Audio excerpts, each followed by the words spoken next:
My girlfriend said, I lied about my past. So what? I said, you're right. Then I hired a PI, found the truth, then moved out, without a word. 2 days later, she admitted for a breakdown. I, 32M, thought I knew the woman I'd been living with for 3 years. Turns out, I didn't know her at all. It started with a simple conversation about college. She mentioned studying abroad in France, something she'd never told me before. When I asked why she'd never mentioned it, she laughed it off and said she forgot. But the way she avoided eye contact told me otherwise. Over the next few weeks, more inconsistencies surfaced. She'd mentioned places she'd lived, jobs she'd had, people she'd known, all things that had never come up in 3 years together. Each time I questioned her, she'd get defensive or change the subject. The breaking point came on a Tuesday evening. We were watching a documentary about art theft when she casually mentioned having worked at a gallery in Chicago. I paused the TV and asked her directly about all these stories that didn't add up. She rolled her eyes and told me I was being paranoid. I pressed harder, explaining that these weren't small details but major life events she'd apparently never shared. That's when she dropped the bomb. She admitted she'd lied about parts of her past and asked what the big deal was. I stared at her, processing what she'd just said. She told me everyone embellishes their history and I was making too much of it. The casualness in her voice, the complete lack of remorse. It hit me like a punch to the gut. I looked at her and simply agreed that she was right. She seemed surprised by my calm response, probably expecting an argument. I told her she was absolutely correct that lying about your past to your partner wasn't a big deal at all. The next morning, after she left for work, I called a private investigator. The PI was a middle-aged woman with kind eyes, but a no-nonsense demeanor. She explained her process and what kind of background check she could run. I gave her everything I knew: full name, birth date, social security number, previous addresses she'd mentioned. I paid her retainer and asked for a comprehensive report. 3 days later, she called me back. Her voice was different, more serious. She asked if I could come to her office instead of discussing things over the phone. Sitting across from her desk, she slid a thick folder toward me. What I read inside made my stomach drop. My girlfriend hadn't just embellished her past. She'd completely fabricated most of it. The college she claimed to have graduated from had no record of her. The study abroad program in France never existed. The gallery job in Chicago was real, but she'd been fired for stealing from petty cash. But that wasn't the worst part. She'd been married before. Not just married. She was technically still married. Her husband was serving a 10-year sentence for armed robbery, a crime she'd been investigated for, but never charged with due to lack of evidence. The PI had found financial records showing she'd been receiving money from various sources under different names. There were 3 active credit cards I'd never heard of, all with significant debt. The apartment we shared was in both our names, but she'd forged documents to qualify for the lease. I sat in that office for an hour, reading through bank statements, court documents, and police reports. The woman I'd been planning to propose to didn't exist. She was a carefully constructed fiction. I thanked the PI and drove home in a daze. She wouldn't be back from work for hours, which gave me time to think. My first instinct was to confront her, demand explanations, have it out. But then I remembered her casual dismissal of my concerns, her complete lack of remorse when she admitted to lying. Instead, I started packing. I called my brother and asked if I could stay with him for a while. He didn't ask questions, just said yes. I spent the evening methodically moving my belongings out of our apartment. Clothes, books, electronics, furniture I'd bought, everything that was mine. I left my key on the kitchen counter along with a note. I kept it simple. I told her I'd found the truth about her past, and our relationship was over. I mentioned that I'd removed my name from all shared accounts, and she'd need to find a new place to live within 30 days. Then I blocked her on everything: phone, social media, email. I didn't want explanations or apologies. I just wanted out. For 2 days, I heard nothing. My brother's wife kept asking if I was okay, and I honestly wasn't sure. I felt numb, like I was processing someone else's life falling apart. Update 1. On Thursday morning, my brother got a call at work. It was her, somehow having tracked down his number. She was crying, begging him to get me to talk to her. She told him she was having a breakdown and needed to explain everything. My brother, bless him, told her I wasn't interested in hearing from her and hung up. An hour later, she showed up at his office. Security had to escort her out after she caused a scene in the lobby, screaming about how I'd abandoned her and demanding to know where I was staying. My brother called me immediately and suggested I might need a restraining order. That afternoon, I got a call from an unknown number. Against my better judgment, I answered. It was her, calling from what sounded like a hospital. Her voice was hoarse, and she could barely speak between sobs. She told me she'd had a complete breakdown at work and her supervisor had called an ambulance when she collapsed. She begged me to come see her, said she needed to explain everything. I asked her if anything she'd told me in 3 years had been true. She was quiet for a long moment before admitting that most of it hadn't been. I told her I had nothing more to say and hung up. Update 2. Over the weekend, I started getting calls from people I'd never heard of.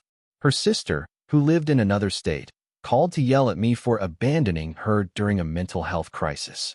A coworker called to ask what had happened because she'd been telling everyone at work that I'd suddenly disappeared without explanation. Each conversation revealed more lies. Her sister mentioned their father's death the previous year, something that had never come up in our relationship. Her coworker talked about the financial stress she'd been under because of her husband's legal fees. The most shocking call came from someone claiming to be her parole officer. Apparently, she was supposed to check in weekly and hadn't shown up for her last appointment. He'd found my number in her emergency contacts and wanted to know if I knew where she was.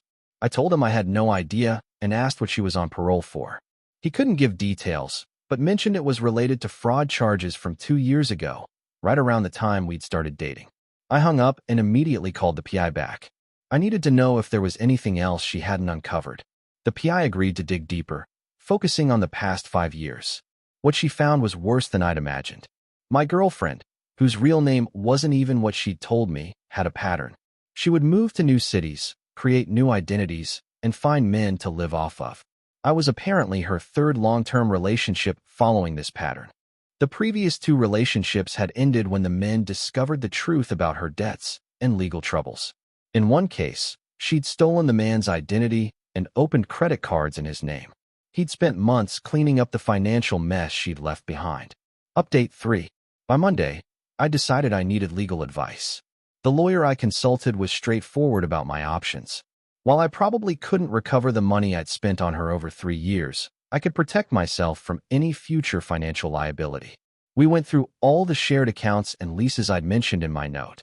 Fortunately, I'd been thorough in removing my name from everything. But the lawyer suggested I pull my credit report to make sure she hadn't opened anything else using my information. The credit report revealed 3 attempts to open cards in my name over the past 6 months. All had been denied due to security freezes I'd put in place years earlier for unrelated reasons. I'd never known she'd tried. Tuesday morning, I got another call from the hospital. It wasn't her this time, but a social worker asking about her emergency contacts. Apparently, she'd listed me as her next of kin and power of attorney, documents I'd never signed. I explained the situation to the social worker, who seemed unsurprised. She mentioned they'd been dealing with inconsistencies in her story and suspected she might be having issues beyond just a mental health crisis. Wednesday brought the final piece of the puzzle. The PI called with her complete report. My girlfriend had been living under her current identity for only 4 years. Before that, she'd gone by a different name in a different state, where she'd been involved in an investment scam that had bilked elderly people out of their retirement savings. She'd managed to avoid prosecution by testifying against her co-conspirators, but had been required to leave the state. That's when she'd created her current identity and moved to our city. The PI had also tracked down her actual husband, who was indeed in prison but scheduled for release in 8 months. According to his lawyer, he had no idea his wife was living with someone else and using a different name. I sat in my brother's kitchen, staring at this report, and realized I'd been living with a complete stranger for 3 years. Every conversation we'd had, every moment of intimacy, every plan we'd made for the future, all of it had been built on lies. Final update. It's been 2 weeks since I moved out.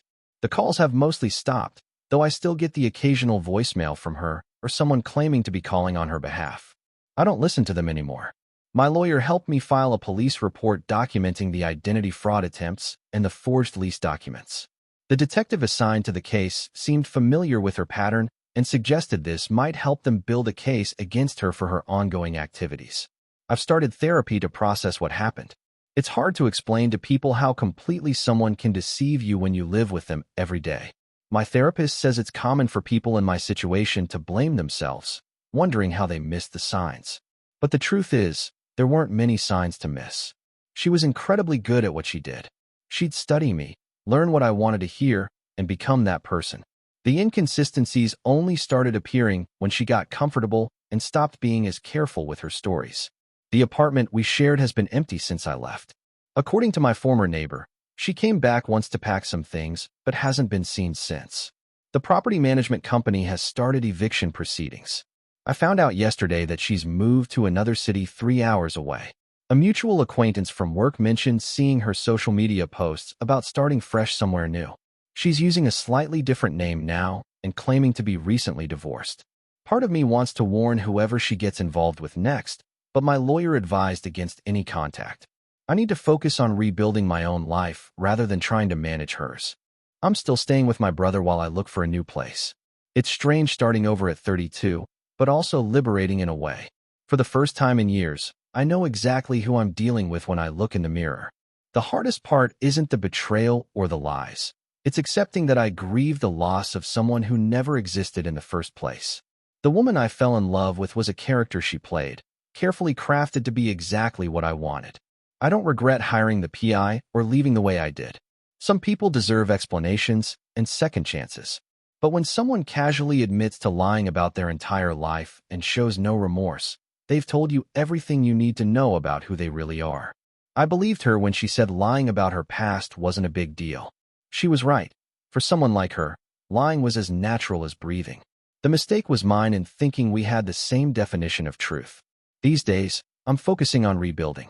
New apartment, new routines, new perspectives on relationships. I'm not bitter, just wiser. And grateful I found out when I did, before I made any permanent commitments to a ghost. Sometimes the best revenge is simply refusing to play someone else's game.